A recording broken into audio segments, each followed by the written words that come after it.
everyone, it's Jess, and here on this channel we dive into performance analysis and music education. Today's video is going to be a performance analysis of Billie Eilish performing Birds of a Feather live from Amazon Music's Songline. Let's go.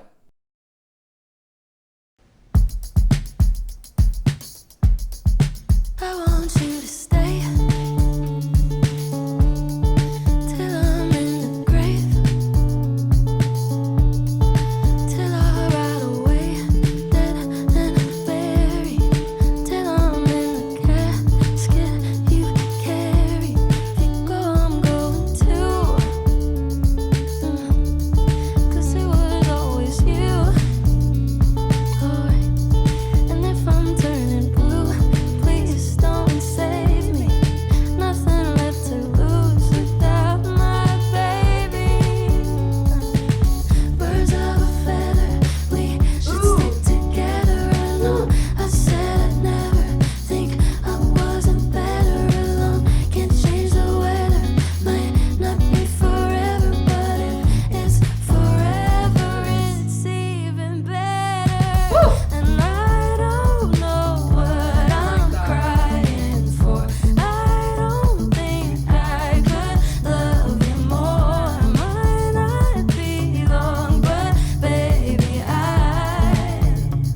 I'll love you till the day that I die. Till the day that I die.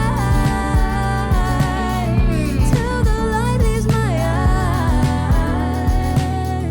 Till the day that I die. Alright, pause.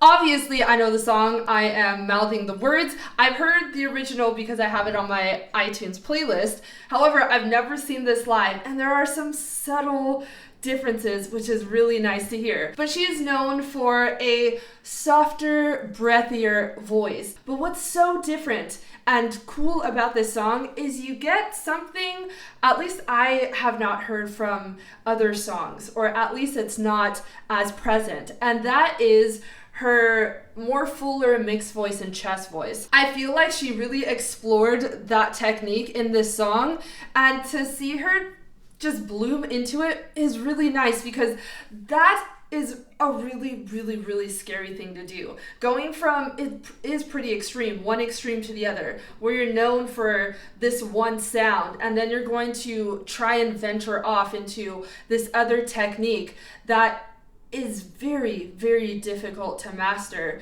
Not only difficult to master, it's difficult to even just build up the courage to do. Now, the subtle differences. I think there's a bit more going on instrumentally, and there's just a more fuller, richer sound. That could also be because it's live and the audio engineering side of it is going to be a bit different, but it's a nice subtlety, at least from my end. I think what's different in this performance might be the electric guitar, the bass, the lower guitar. I don't think it's in the studio version, but don't quote me on that, I'm not sure. But man, if it's not, it's such a subtle difference, and it's really nice. I want you to stay till I'm in the grave, till I ride away, dead and buried, till I'm in the casket you carry. That line is super chill. It just hangs out on one note. It's mellow, and then it moves on to the next note, stays on that note for a while. The way she can keep the pitch, but also let a lot of air pass through, you get a really breathy, light, airy sound. But she's also able to use that and carry out the line, but then fade out whenever she wants to, just to give some sort of dramatic effect, or just to emphasize her iconic sound. I think it's so cool. And I think what's cool about that too is this new variety that we're going to hear later on in the song. So she starts off the song with her classic, iconic, very light, airy sound. I do believe she's bringing a little bit more resonance and presence to the tone in terms of what I've heard from her before, but it's still very nice and light.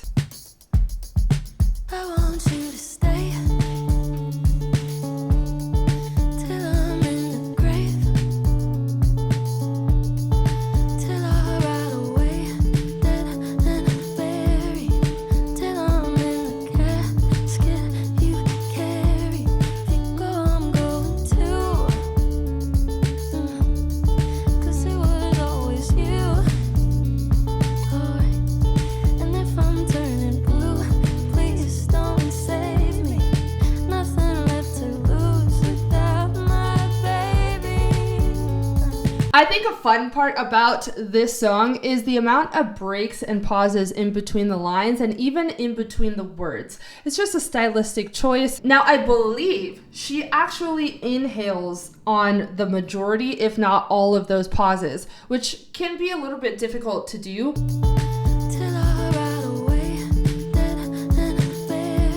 And it actually is super easy to just go through that line without taking that audible inhalation, but you can still pause and break up the line that way. Now going back to comparison between the soundtrack that I know and then this.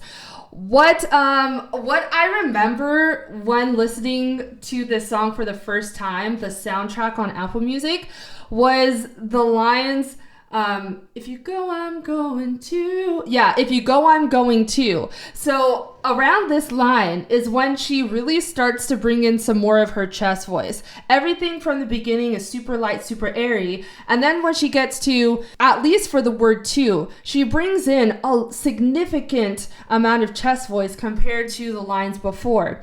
And what I loved about hearing that the first time I heard it was just that attitude that was added to that line because of that. It was almost like I'm not going to be cooperative. If you don't like what I want to do or what I'm going to do, then too bad for you. And I felt like bringing in that chest voice on that line just complemented that idea so well.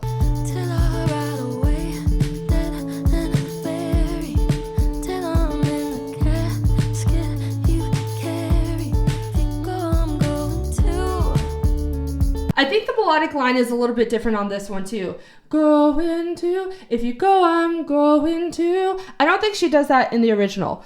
Whatever the case, it's so nice. And I will always advocate when you're going to do a live performance of a hit song, change it a bit. Make something interesting about it that you wouldn't hear in the original track. Add a new run, add some chest voice where you didn't before. Whatever you choose to do, just make it different. I think that's what's so exciting about live performances. This little subtle difference, again, if I'm not mistaken, is really nice. And on this one, she didn't bring, I don't believe she brought as much chest voice into the word to as she did in the original, but what was really nice was what accompanied her, which is the background vocals. Okay, when this chorus comes in, I love the shift in terms of rhythm, in terms of instrumentation.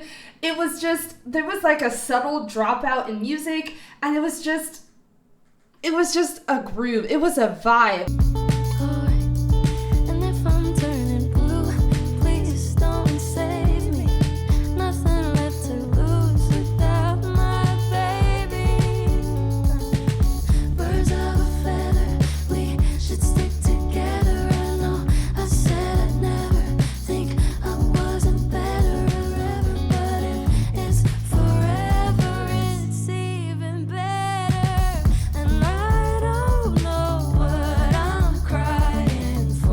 Now, what's happening in this chorus is the electric bass is playing at a more rapid pace than it was before. So before it was just super mellow, super chill, playing one note, staying on that note, playing another one, staying on that one for a while, and just going about its way in that manner. I want you to stay.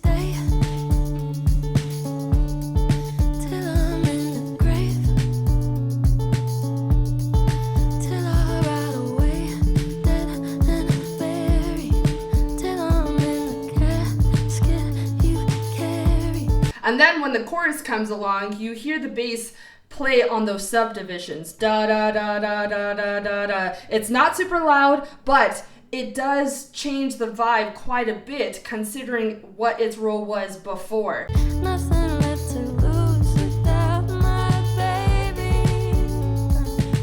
Birds of a feather, we should stick together. I know I said I'd never think I wasn't better alone. Can't change the weather, might not be forever, but if it's forever, it's even better. It's now sped things up and it's moving things along. Okay, I love the way she sings a line and I don't. Okay, so in the original, I believe the D is much more pronounced, but here she doesn't do that. She just really goes from the and I don't. She flicks the tongue so fast for the D in the word don't. And then she just gets right to the vowel. Might not be forever, but if it's forever, it's even better. And I don't know what I'm crying for.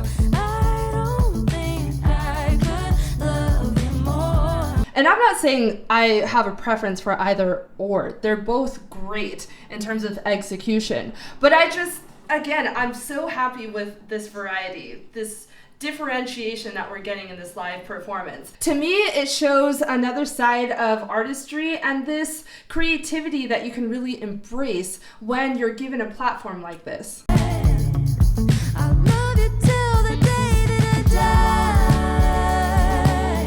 Till the day that I die. Till the light leaves my eyes. Till the day that I die. And I want you to see Yes. how you look to me. 'Cause you wouldn't believe me if I told you. You would keep the compliments I throw you. But you're so full of shit. Tell me it's a bit. No, say you don't see it. Your mind's polluted. Say you wanna quit. Don't be stupid. And I don't know what I'm crying for. I don't think I could love you more. Might not be long, but baby, I don't wanna say goodbye. Should stick together.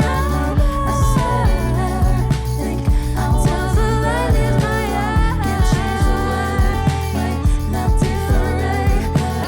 It's forever, it's even better. I know you in another life.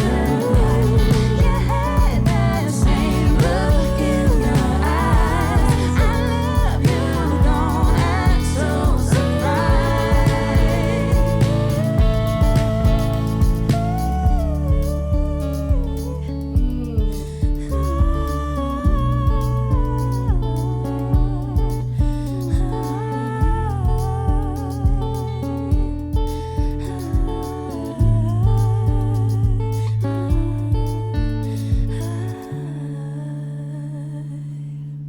Yes.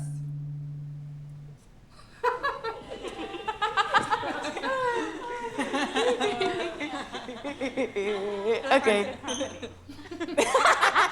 Okay. Okay.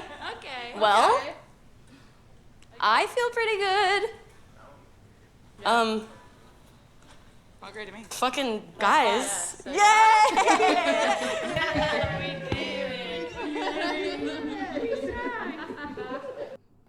What a cool feeling. I want to point out the harmonies. So I'm not sure who is singing what, but I want to just give credit to the low harmony. The lowest note in the harmony can be pretty tricky to find. And it was nice to hear her stay on pitch and then keep up with her line. I just feel like sometimes that line, or especially the middle line, can really be hard to find. I'm a soprano. I have the luxury of just having to know the melodic line whenever I'm singing harmony, but I have so much respect and adoration for those who can really do the mid and lower lines really well. Side note, is her brother the one that's on the strings? If so, please let me know down below. I know that they are a powerful duo, and a lot of her music, I believe if not all, it really is a collaboration between the two of them. So if so, huge shout out, because they're a force to be reckoned with, you guys. If you liked all that you saw, make sure to hit that subscribe button down below and comment down below what piece by your favorite artist you would like me to do an analysis on. Lastly, make sure to check out the description box for ways you can keep in touch with me, get access to exclusive perks, and check out the Soprano Notes blog. I hope you have a good day, and I'll see you soon. Bye!